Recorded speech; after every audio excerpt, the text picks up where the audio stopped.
G'day guys, and welcome back to the workshop. What have I been up to over the last couple of weeks? There hasn't been any blog updates, and that's because I have been working on the car, but not been a lot of progress, just due to things taking a lot longer than I thought they would. So I'm going to be updating the blog anyway, but I thought I'd just do this video. Some people prefer the blog, some people prefer video.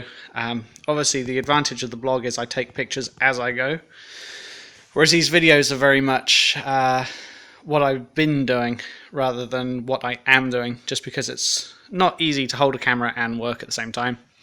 So at the moment I'm working on the clutch system. I'm pretty sure I've already covered all my new parts have arrived. Sure, I've mentioned that. So, and as part of those new parts I've got a new clutch, master and slave. So there's the new master cylinder. That's how it comes from DMC. It's even got the DMC logo on it. So that's ready to go in. And here we have the brake master cylinder, which I'm not even starting on brakes yet. I'm going to focus on getting the engine running first, and anything that I need to do to the engine while the intake manifold is off. And the clutch slave cylinder is obviously a lot easier to do with the intake manifold off, as you're about to see. So the master cylinder is up in here. So I've had to take my fuel delivery pipe off again. It was only just sat there roughly, so I knew where it needed to go back. It wasn't clamped on. But there's a little access panel here. I'll zoom back out. Sorry if this guy's making you a bit seasick, just so you can get a better view of where I'm at. So this is the fuel filler, I don't know what you'd call that, shelf? I don't know. That's clutch fluid. That's where the fuel filler would be. And I've got one of these grommets from DMC. These are back in production. When I first started the restoration, you couldn't get these. You had to use a windscreen washer bottle grommet, which is this one.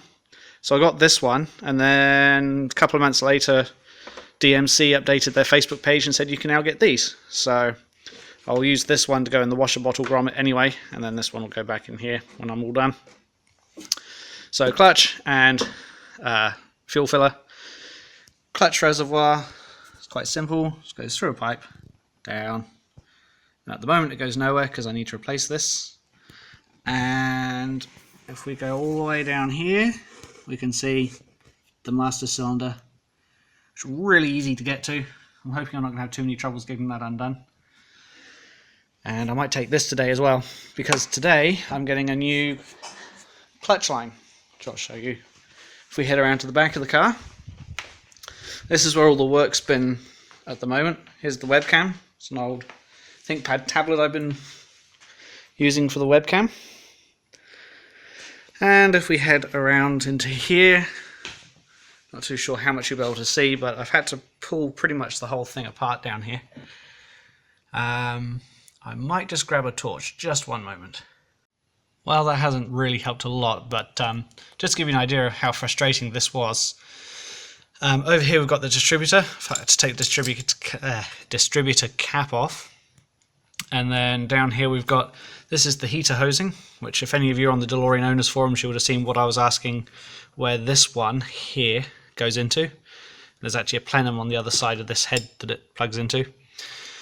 So the hot water comes out of the plenum on the side of the head, on the left hand side, goes through this T here, then the tip of the T, number 2 that I've numbered here, goes through a small pipe all the way back up to the overflow bottle, and this side goes around to the front of the car through the heater box and then back into this hose, which you can't really see, but this one here, which is the one I replaced. So that was that metal hose, sorry, that metal pipe that I had all those problems with. It was rusted.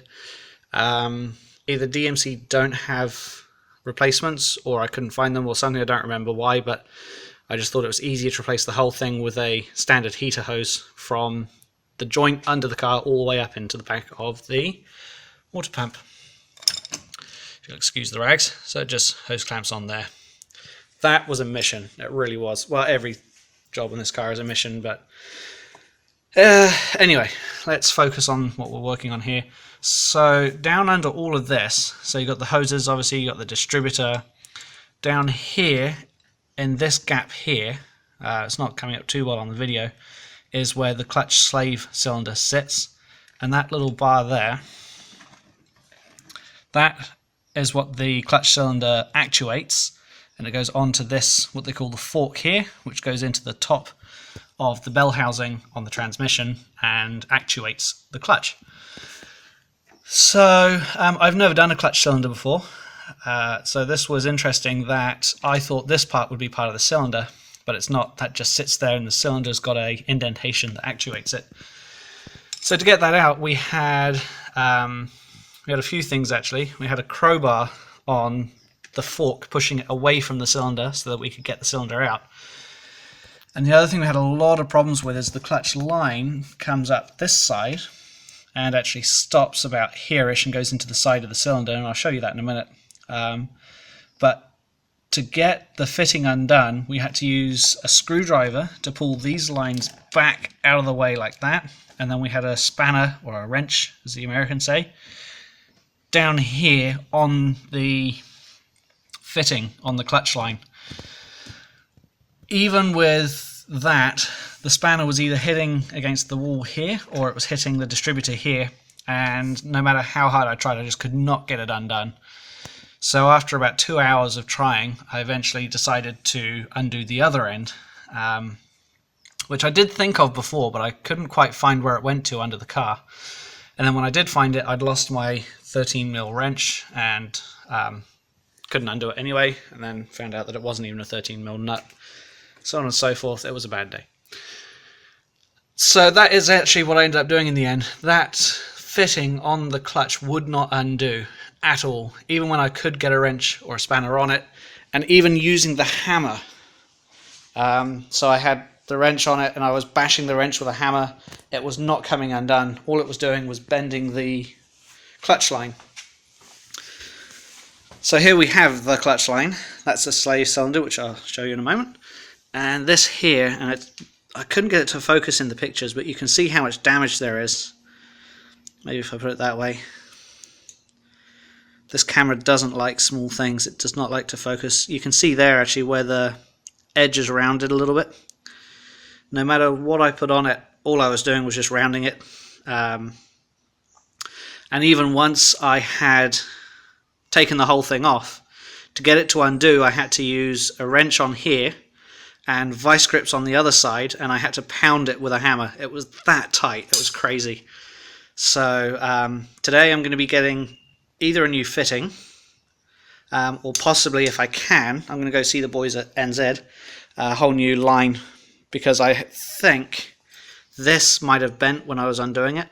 It was hard to see under there, and I've got a feeling that might be slightly weakened because it may have twisted when I was trying to undo it. So the other end's okay. That end undid really easily, so that fitting's still good, but I'll go see the boys and see what they recommend. When I started on the clutch system, the reason I decided to change the clutch master and slave was because the clutch pedal doesn't move. It feels like a brick. It literally, no matter how hard you push, it doesn't move at all. All it's doing is bending the linkage. So I thought I'd do the clutch, master and slave, and now I'm glad I did. And at the time I was thinking about just doing the master, but I thought seeing as I had the intake manifold off, I would do both, and I'm glad I did. This is rusted solid. So even if I had just done the master, I don't think this would have worked. So, and you can see how badly corroded the bleed is. So when it came time to bleed it, I don't think I would have been able to. Now it focuses. So that's the old slave, and that's the fitting that goes in the side. This is actually okay. There's a little bit of surface rust on the hex, but the thread is in good condition. A little bit of a cleanup, and I can probably reuse that. Again, I will take it with me, because if I can get a new one, I will. But last time I went to get fittings from NZ, they struggled to find fittings that would fit the components on the car. They were either too shallow and didn't bottom out properly, or they were the wrong thread. So that's when I was doing the fuel system. And if we go over here, somewhere in one of my drawers, there we go, is the new clutch. So probably shouldn't take this off because it'll get contaminants and things, but it's my car, I'll do what I like. So you can see there, that's the piston, or the end of the piston, and there's the hole which that rod in here, that one all the way down there, connects into, and that just pushes in like so, and extends like so. So that's what I'm going to be up to today. Hopefully I can get those, either a new line made up, or at the very least get some new fittings, and then I can start putting this in here. And once that's done, then I can start on the main clutch, and then I can start putting the intake manifold back together. There's a few other jobs as well. Some of these vacuum hoses that I've already done, I had to undo again to get to the down into the depths there. So I have to redo those vacuum lines. I'm going to, there's a port down here. I've got the sensor for that, but it's got a little bit of corrosion on the terminal, so I'm going to clean that up and put that back in. That's just a temperature sensor. This is the vacuum solenoid, which controls the heater pipe. I've got a new one of those to go on, so I'll replace that. And of course put the distributor cap back on. So there's a few things I need to do before the head goes, the intake manifold goes back on, and the fuel mixture unit. But we are making progress. It's just very slow, and I'm only going to update the blog once I've finished the clutch system, just because otherwise those little micro updates tend to get a bit wordy. So I will stop the recording now. I'm going to head into town, get those fittings or line, depending on what I can get, and continue.